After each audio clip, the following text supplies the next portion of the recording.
Top 5 things the Easter Bunny will bring to college football teams. Or at least the college football teams want the Easter Bunny to bring to. Do you guys do Easter baskets? You do that? Craig, you get one? Oh, yeah, my mom still does stuff like that, yeah. Yeah. I think that's a tradition that should never end. Amanda brought it back for me. Although my mom always kind of did. You get them. the little chocolate bunny? I like the chocolate marshmallow thing. Not Peeps, but like it's like the chocolate, like a marshmallow inside of the egg. I don't mind Peeps like other people do, okay. But I prefer the chocolate marshmallow things. So put those in there. Good deal. A gift certificate to a restaurant I like, and I'm a happy guy. All right, you're never going to eat one if you don't start this. No, absolutely. Number 5, Florida, a quarterback. That is, and really, I mean, it's such a Billy Napier is in such an odd position in that he had a guy who's going to be a top 5 pick, more than likely, and really would have been great if he stayed another year, but that wasn't going to happen because he was going to be a top 5 pick. And then they had somebody they liked, and then he got in trouble with the law. And then they go on the transfer portal and, was really underwhelming. So I'm sure he hopes that, maybe the transfer portal that opens up again, at the end of what Max said next week, might bring them another one. Who knows? But, there are situations now, like you look at Ole Miss, maybe one of those guys would leave under the previous rules, but they're all transfer, this would be their second transfer, all of them. So, or third if you're, second transfer. And so they can't. So there's not as much available as there would be normally. So, but Florida, going ahead to this year and going with Graham Mertz and Jack Miller is got to be nerve-wracking for the Gators and their fans. Second, it's May 1st to the 15th. Yeah. So that'd be next month, but not next week. No, I think the portal opens up like April something. I'm pretty sure. I swear I just saw some. Maybe I'm wrong. I swear I just saw something about that, but yeah, maybe I'm wrong on that. I mean, if you don't have any belief in those guys, then sure, there's a problem. I mean, I don't know. I haven't followed closely. I know that people aren't very impressed with Graham Mertz. You're right. April 15th to the 30th. Sorry about that. Yeah, no, it's all right. I mean, I know we're just basing Graham Mertz off what we saw at Wisconsin, but, I mean, I have years of him, too. Yeah, I get that, but I don't know what the deal is as far as what they've seen this spring. I haven't followed that. I don't know what Jack Miller's done or Max Brown. I know they just landed a top 100 quarterback a couple of days ago. Obviously, that doesn't help next year, but, yeah, there is some certainty there. Anthony Richardson was a good player. I still don't believe that he was like some fantastic, number 1 overall pick type player. First round guy, yeah, sure. But I don't think that he just leaves these unfillable shoes. But yeah, they don't have an athlete clearly like him right now, or a guy who can sling it around like he could when he was at his best, which is really what's being highlighted. And there were a lot of moments too that weren't so great as well. So there's room for improvement across the board. But yeah, they're not going to have a guy of that level probably suiting up for them this year, barring some other transfer later on down the line. And to me, this was the year where Anthony Richardson would have been really scary because he would have been kind of, over those things. Like you watch him, he's a guy who has 3 good quarters or 2.5 good quarters, and then he's just kind of not there for a little while. And I think a lot of that has to do with inexperience. And look, man, most of that's more what most college quarterbacks are like. Yeah. Rather than being so great and sharp and all that all the time. Yeah. Yeah. So, anyway, number 4, USC, a defense. Any kind of defense, getting someone's way a little bit. And this is a team that is in the college football playoff. They don't have problems on offense at all. Everything on offense is sunshine and rainbows and puppy dogs. But the defense, they've got to establish some sort of edge, some sort of attitude on that side of the ball, which when USC was at its best, when you think about those USC teams that won national titles, they had some bad dudes on that side of the ball. And they really just don't right now. Or they just don't. They might have bad dudes, but they haven't awakened the bad dude because of their scheme. Go call Brian Cushing, get the number for his hookup from back in the day when they were really tearing things up. Lord. Yeah, I mean, it's a long time since we've seen, Lincoln Riley with I guess,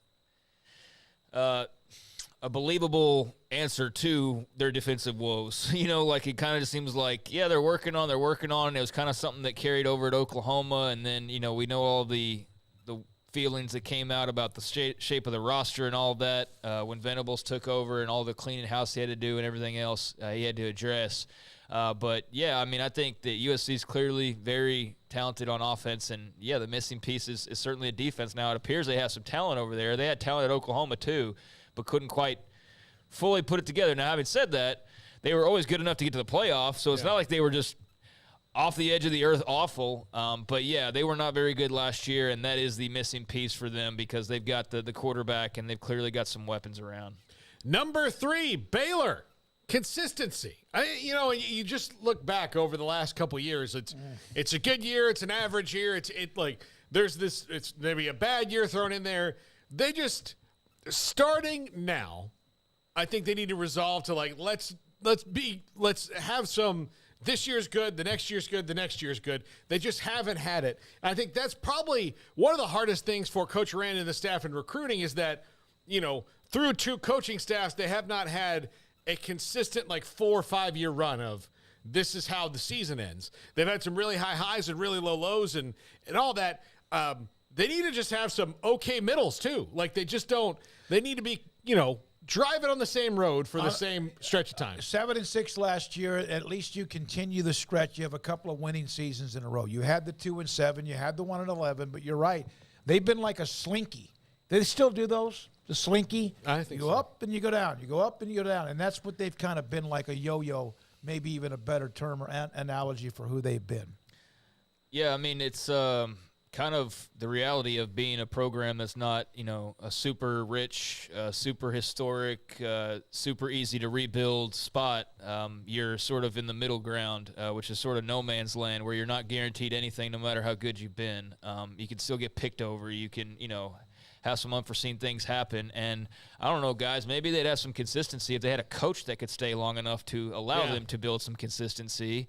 Art Briles was going to have them perennially in the top 10 for the foreseeable future, and we know what happened there. Then Matt Rule, Dave Aranda's already been around longer than him at this point by, half a year? Yep. So, Rule was here and did his thing, and as soon as they got somewhat close, they got smacked around by Georgia after the crushing loss to Oklahoma, and then that was the end of that road. And then they had to go back down again and restart all over again, and COVID hit, and so there's been they've had some external circumstances outside of just the normal up and down of a college program that's not Oklahoma or Nebraska or Texas or whoever. And if they can avoid those, and Dave Aranda can have some time and some belief to want to stick around and build this thing for the foreseeable future, then maybe we'll finally get to see them at their full potential. But every time they've gotten close, somebody bails or gets fired or they have to make another change. So maybe they're on that track right now. But, yeah, they were wholly inconsistent last year. It was frustrating, and clearly it was frustrating because hours after the Air Force lost, they were firing guys. So, they were as frustrated as anybody, and hopefully they've made the right moves. Number 2, Texas A&M, new plays. Emory again taking shots at Bobby Petrino here. All right, okay, Emory. It's the only picture he could find. Yeah. He's got That one on almost file. looks like the SEC shorts guy. It does, a little bit. Maybe that's where that came from. But where he drew his inspiration. Yeah. But Texas A&M, obviously, they need some new life on offense. They hope that this spring brings consistency in that and new plays from new offensive coordinator Bobby Petrino, although Jimbo Fisher was kind of all over the map when they asked him about it and saying, yeah, that's what we're going to do. We'll give it a try.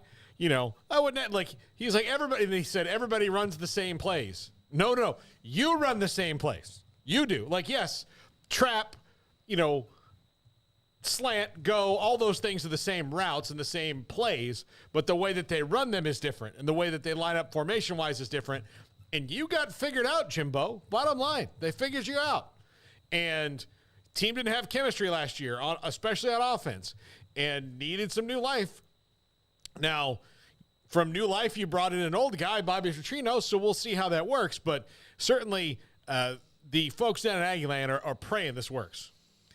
It better.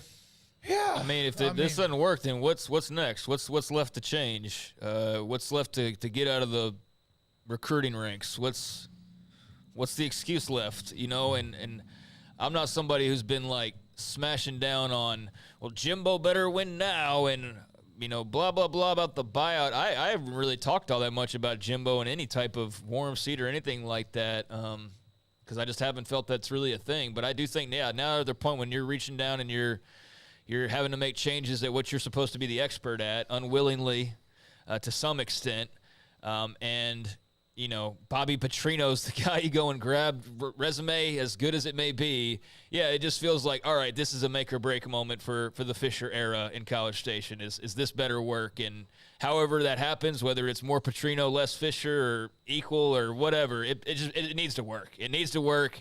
And they have a little bit of heat on them because who is right around the corner. Not just one, but two old friends are coming into play here in a year. So that they want to be on track to compete with those guys and maintain where they've been, if not get higher. But, yeah, it's going to be a fascinating storyline to behold. Well, it is starting to look like, for not the first time in their history, but, maybe the fourth or fifth time in A&M's history, they have had a leg up on the University of Texas and squandered it. Yep, for sure. Oklahoma is not someone like that's notwithstanding. They haven't reached them. They haven't reached that yet. Oklahoma's different, but there have been times R.C. Slocum's for it, like Jackie Sherrill and R.C. Slocum, where they had passed Texas in the Southwest Conference. They were past them, and then what happened? They moved to the Big 12, and they're kind of past them at least a little bit at the beginning of that. Eventually, let them back in. Texas is on the mat a couple different times here in the last few years. A&M's in the SEC. There's nothing but buzz around them. And here comes Texas back again. They just can't enjoy the fruits of success. They can't. Baylor always has something pop up, and sometimes it's not good at all. In their case, they just, for whatever reason, can't sustain high-level success if they even get to that point. Yeah.